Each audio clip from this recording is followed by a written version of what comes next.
Hi guys, I'm Marcela Espina and I'm studying Digital Experience Design at Hyper Island. In this video, I would like to share with you the secret to modifying habits and changing behaviors. This could be a powerful tool or a weapon depending on how you use it when designing effectively and hopefully for the greater good of society. Enjoy!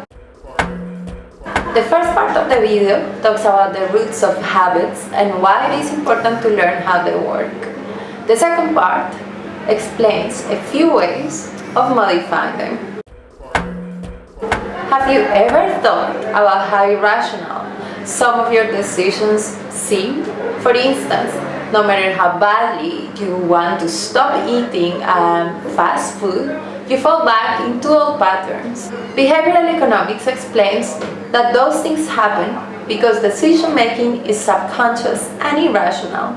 Such process happens at the back of people's minds, with biases influencing patterns of behavior such as eating unhealthy food or overspending. Before getting into the science of habits and how to change them, it is important to understand that there are two figurative systems in the human brain. The first one is fast and intuitive, and it is designed for us to decide on the go. The second system is slower and logical, and it processes the type of information that requires more thought, such as solving an arithmetic problem. In the world of habits and decision-making, System 1 is the one that dominates the conversation. Because our human brain is exposed to too many decisions in a day, and making them as quickly as possible frees up space for other matters.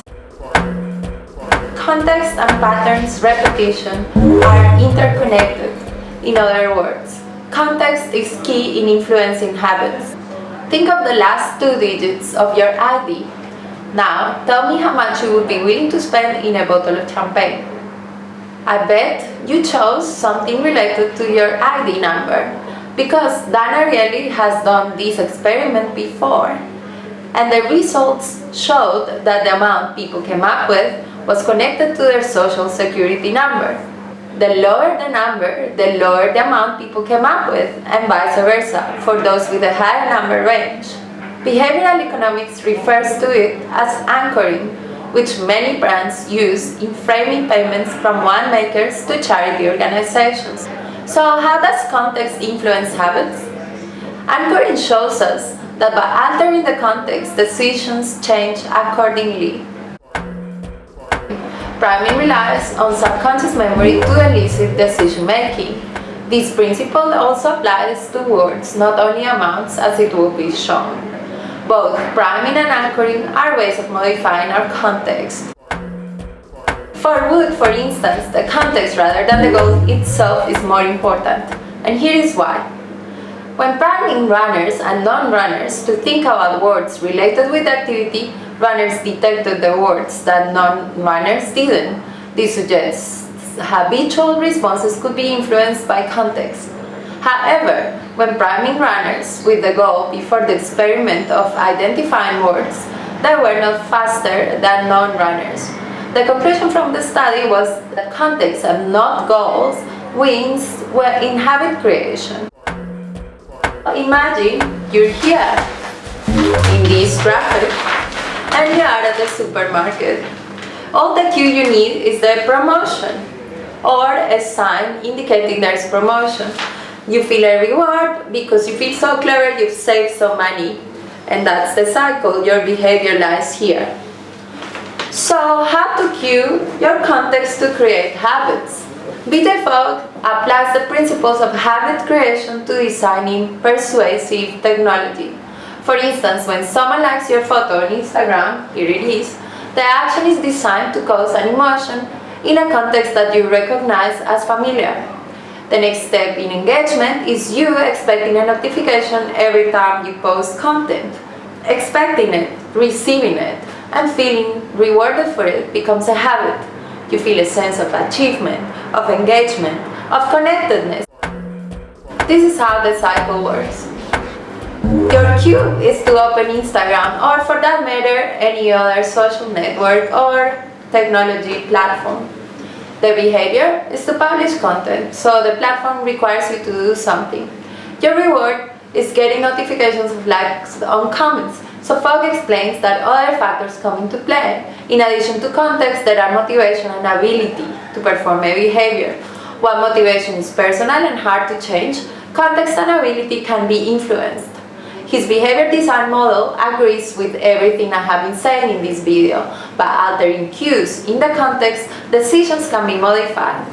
On the flip side, if ability is high but motivation is low, little can be done by a third party to increase it. Therefore, it is a better bet to invest in altering or influencing context when aiming at changing a user's habitual response or even your own behavior. Science backs this up because habits are deeply enrooted, as the power of habit explains. Neurological paths can be traced in your brain every single time a pattern is in place, such as learning how to drive.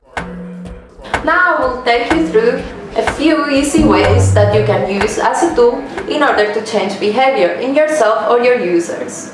The same model that applies to habit formation applies to modifying it. Take a cue and a reward and change the routine in between. The new routine happens when something changes in the context to trigger the new action. The first step would be to influence the context. Experiments show that by cueing the context, you can effectively change habits.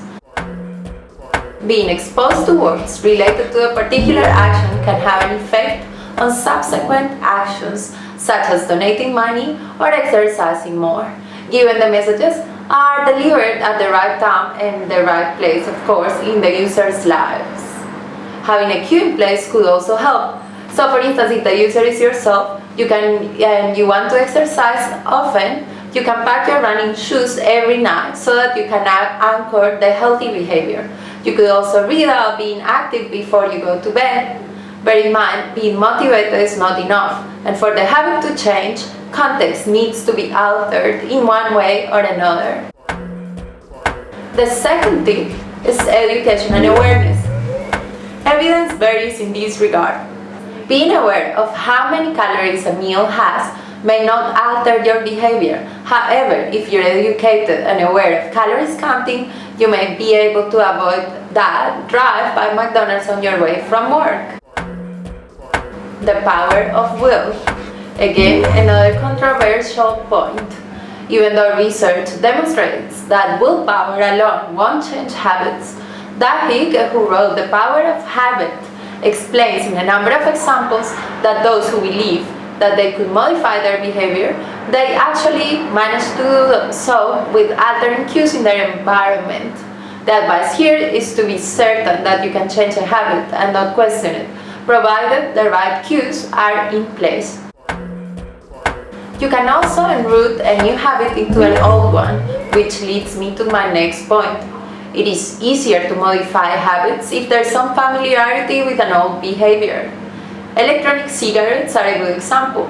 Other new routines can embed the old behavior differently, such as keeping pills next to the tea you drink every night because you have to drink them the next morning.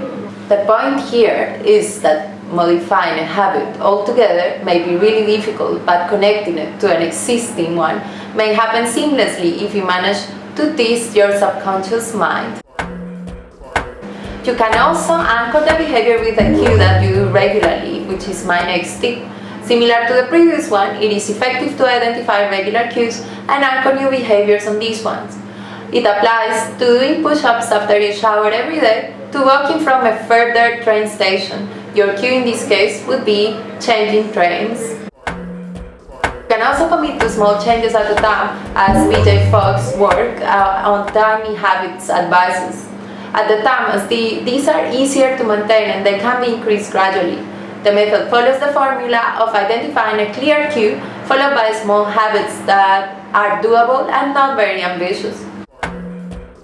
So what is the takeout? As you can see, changing behaviors has a number of steps, and there is not one single formula to do so. Scientists advise to raise awareness about the way habits work, understand the cues and the rewards, and learn to modify yours or someone else's context when aiming at new or transformed behaviors. Thank you.